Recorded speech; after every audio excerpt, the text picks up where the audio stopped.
Evrima. It's been here for a few days now, and it is awesome. So today, what we're going to be talking about is upcoming features and changes to Evrima. Before we get to that though, I just want to say thank you to the dev team and Adondi and everyone for making this possible. They've been working on this hard for a year, and they're still fixing bugs, and they're still trying their best. So if you guys could show them some love and support, that would be absolutely amazing. I noticed that there's been some toxicity, and guys, games just don't make themselves, you know what I mean? Like, it takes time, it takes patience, and this is basically kind of like a beta slash alpha of Evrima, and over time, they'll be adding in more features and existing features from the previous version of the Isle. Now, I think their current plans right now is actually to add the pre-existing features like bleed, bone break, that sort of stuff. Before we get into like the new features and everything, I kind of want to talk about some stuff that I actually really like about Evrima.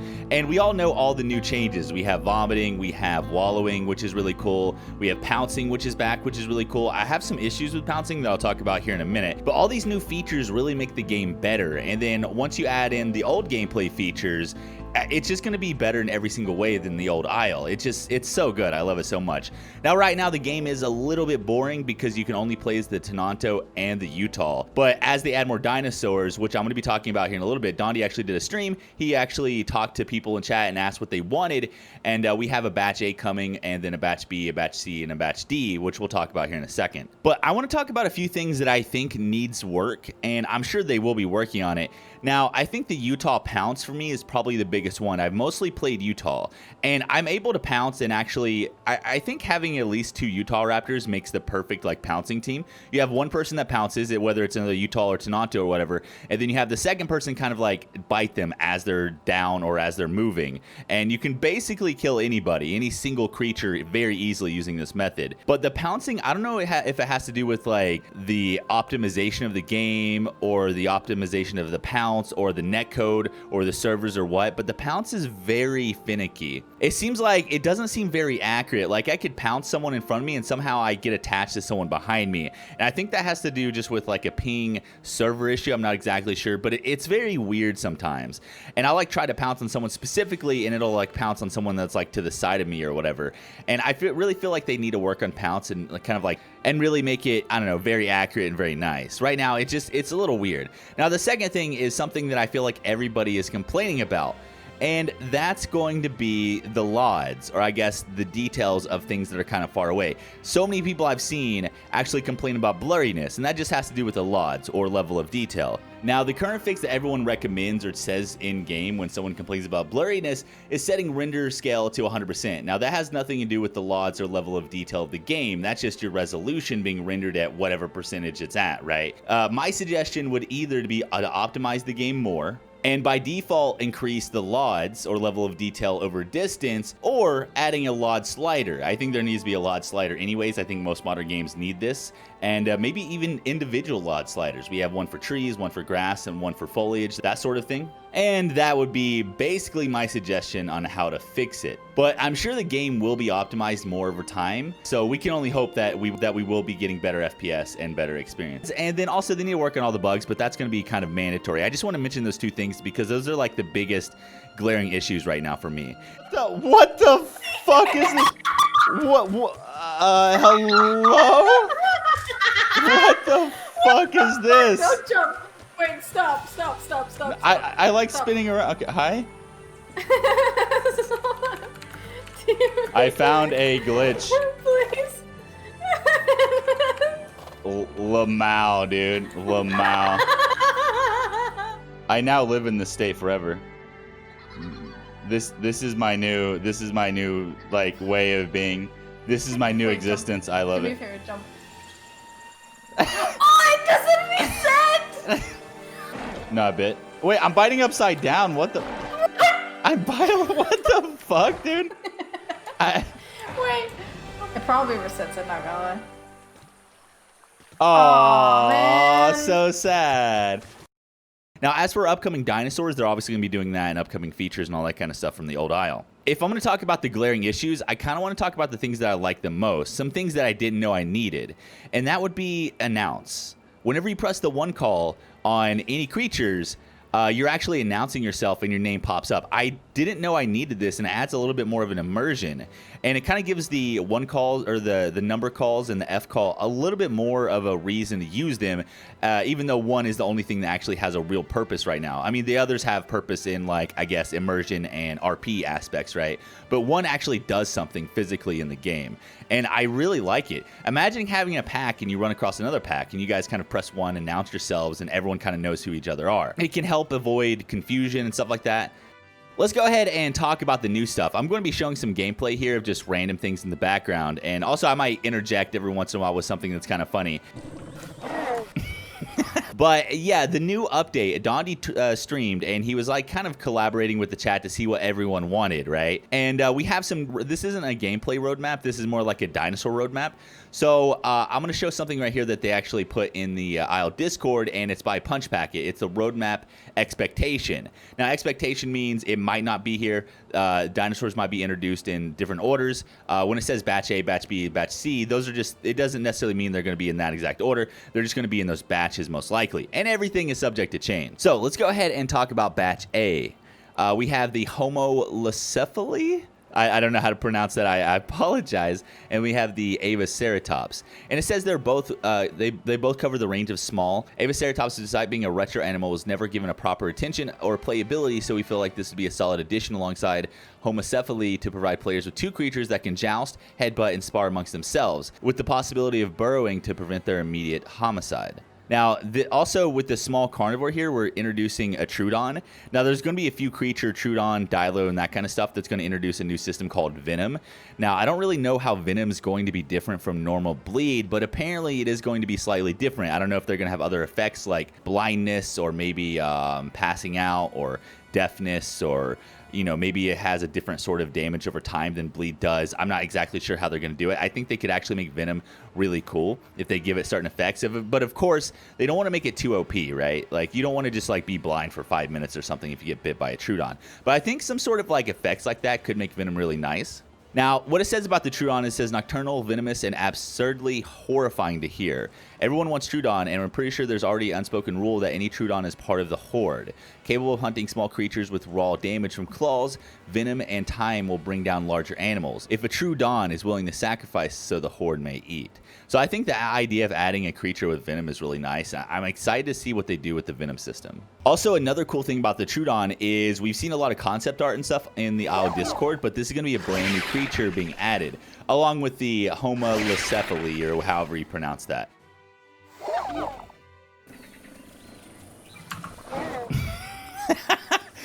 Now in batch B, all these batches are kind of like to counteract each other in what they add. They don't want to add just like a random T-Rex for no reason that just absolutely dominates or just starves to death. You know what I mean? They need to add these creatures in batches so they make sense. They're kind of made for countermeasures for things that already exist. So this is the Dryo and the Gallimimus. This batch of herbivore selection comes from the observations of Utahraptor and their direct needs. So the Utahraptor, I honestly don't have any problems taking down a Tenonto. If there's a big horde of Tenonto, then you're going to have to group up with a bunch of other Utahraptors, right? But I don't really think this should be a thing for the direct needs of Utahraptor, because they're perfectly capable of hunting a Tenonto. Now, for adding a variety, I guess, then it's really nice, but I mean, they're perfectly capable of hunting Tenontos. Currently, they need more accessible prey items than just a juvenile Tenontosaurus, as they don't stand to an adult in singular combat. I mean, they do. They do. It's pretty easy, to be honest. It just depends on the players, really, I guess. This dictates the necessity of two smaller dinosaurs that not only could fall prey to adult Utahraptors, but juveniles as well. Dryo and Galli are the most likely to fit this bill. Honestly, I don't think a Galli is really something that a Utahraptor... I think a Galli is less likely to be killed by a Utahraptor than a Tenonto is. I feel like Gallis are assholes. They're really fast. They move a lot. They can run around and just kind of kick and run away. As they are agile, but not so large as singular Utahraptor cannot hunt them, even at a respective peak physical sizes. Gallis are pretty big boys, actually. But I know they're changing some sizes of stuff. They talked about, I know Dondi talked about changing the size of the Stego to be a lot smaller. So we're going to see about like when that actually comes out and that happens. And they're going to be adding the first medium carnivore, and that's going to be the Carnotaurus. Now, I think the Carnotaurus is a direct counter to things like Dryo and Galli, especially Galli. Dryo, it doesn't really do much anyways, but the Carno would be a direct counter, I feel like. If you have 2 prey items in the field, you need a proper hunter for it. Carno is perfect from the retro roster of dinosaurs that offsets the Utah Raptors' superior maneuverability for sheer speed, restricting it to an ideal hunter in the plains. The introduction of Carnotaurus will also put Dinosaurs out of its current position by simply standing the ground against any predator, save for the largest of Utah packs. Like I said, Dinosaurs are super easy to kill, even 1v1. I mean, they can fuck up Utah Raptors just as easily, but they're not hard to kill 1v1. Lastly, the somewhat fragile build of a Carno will not make it immune to the offensive of a group of Utah Raptors in adulthood. I agree with this. We've seen people 1v1 Carnos as Utah Raptors pretty effectively. I mean, it doesn't always happen. You have to be really good. You have to jump over the Carno and kind of like, or break its ankles or whatever, but you know what I mean. While its younger years make it extremely vulnerable to lone Utah Raptors. I mean, I agree with that for sure. you just keep doing it. Now, batch C. Like I said, any of these can come in any order, but we're just going to be reading them down in order right now. We have the Piosaurus. I don't know how to pronounce that. I'm not looking at pronunciations right now. But anyways, is the first small, considerably outlandish introduction to the island. I'm actually going to look this up right now. What does this guy look like? Oh, it's like it's part of the genus of the Dinosaurs theropods. Okay, that's cool. How big is it? Is it bigger? Let's see. Let's look at, is it bigger than a Dinosaurs? Oh yeah, the theory is, yeah. I should have known because this is considered under small herbivore, but this guy is like a very small version of the theory. Okay, that's kind of cool. We want to move this batch into an aquatic theme and placing the bipes towards something that resembles a penguin's movement in water while still being able to move a bit on land. Dietary and societal needs for this dinosaur is focused all around water and the consequences thereof to see how this affects carnivore movement and behavior. So I guess we're going to be getting a water dinosaur, which is cool. I'm excited. Now, they talked, before this roadmap came out, they talked about I guess phase 2 of the island. A lot of people were talking about the Pteranodon and also the Deinosuchus, right? But I think they're moving away from phase 2 because the Deinosuchus is actually moved down. Now, these batches are supposed to be coming out in 1 to 2 month cycles, something like that. I can't remember the exact number. But yeah, they're going to be working on these really fast. So here in like 6 months, we should have probably, hopefully, all of these in game, and it's going to be really nice. Okay, so for medium carnivore, we have the Suchomimus or Baryonyx, and then the Deinosuchus. Now, here's the Deinosuchus, large alligator croc creature that lives in swamps and jumps out, grabs prey, death rolls, and pulls them to the bottom of the ocean where they can drown. So the Deinosuchus is going to be really good. Also, the Sucho or Berry, you know, they're kind of like little small ducks or whatever, or I guess large ducks, I guess, for the Sucho. But yeah, they're just water creatures. We've had them in the previous isle. We know what they look like. Having a herbivore constantly in a water environment, be it rivers, swamps, or both, dictates the necessity of having a carnivore that shares the same environment. Yeah, so all these are water themed, which I like. I like this a lot. This lingering threat will give BPs something to consider when entering the water, and none of the suggested carnivores have any distinct or powerful advantages on land. Yeah, so purely water. This is like the mini aquatic update. We'll be getting our first little aquatic update pretty soon, actually. This is batch B. I don't know when they're going to put this in, but they put this in order. No, this is batch C, my bad. If they put this in order, then we should see this in like maybe 3 to 4 months, something like that. Or less, I'm not sure. Come here, you stupid cannot. Ow. What? Fucking pounce. Oh, fuck. My pounce failed. She saw that? I got him. He's dead. Okay, so for the last batch, we have batch D. And this is small herbivore A and B. We have the Pachycephalosaurus, and we also have the Diabloceratops. Both of them were in the previous isle. We know what they do, Pachy headbutts. I'm actually excited because I think they're going to be giving these creatures like unique attacks and abilities, right? So I'm excited to see what the Pachy's going to have because we have the Utah Raptor with the Pounce, and it's such a unique ability in the isle, right? Compared to what we used to be able to play, which was just every creature basically runs and left clicks or right clicks, I guess, into a creature and they run through them. This is gonna be interesting when we get a bunch of different creatures that have a bunch of different abilities. So much like batch A, this will be a larger I will headbutt you, my friends, and the tree batch. But this time things die, so that's neat. In reality, this piggybacks off the sparring mechanics we want to introduce with Homolo and Avaceratops. Okay, so like headbutting and stuff, I guess. Just ramped up with size to accompany this batch's predator.